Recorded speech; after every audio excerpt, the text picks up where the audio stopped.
Vous avez compris pourquoi cette diffusion se fait comme ça. Hommes, femmes et enfants écoutent religieusement les explications du géographe Saïd Hachim sur la formation des continents, la façon dont les plaques tectoniques sont formées, la manière dont elles s'entrechoquent en cas de mouvement et les conséquences qui en découlent. Selon ce dernier, il est en effet important de comprendre ce qui se passe lors d'un séisme pour davantage prendre conscience du danger qu'on risque. Dans le canal de Mozambique et aussi dans le bassin de Comores, il y a toujours eu des séismes.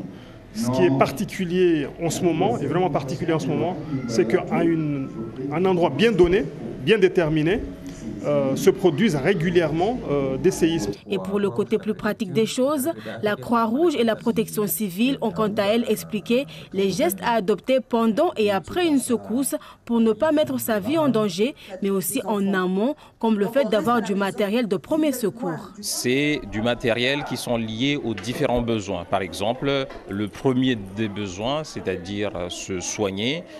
Bien sûr, il y a du matériel de base pour se désinfecter, par exemple, ou pour panser des plaies, pour arrêter des hémorragies, etc.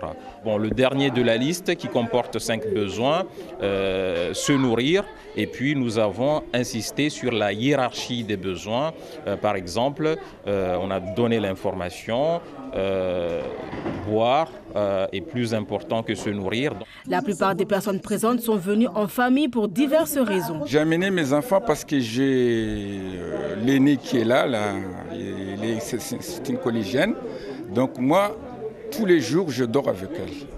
J'ai quitté ma chambre, elle quittait aussi sa chambre parce qu'il est vraiment traumatisé.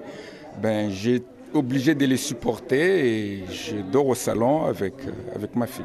C'est donc un soutien psychologique que ce père de famille est venu chercher auprès des spécialistes. Moi-même, j'ai déjà des réponses. Mais là, pour lui rassurer devant les spécialistes, des experts qui étaient là, c'est Hachim et les Croix-Rouges, pour lui montrer que les choses qui se passent actuellement, ce n'est pas grave.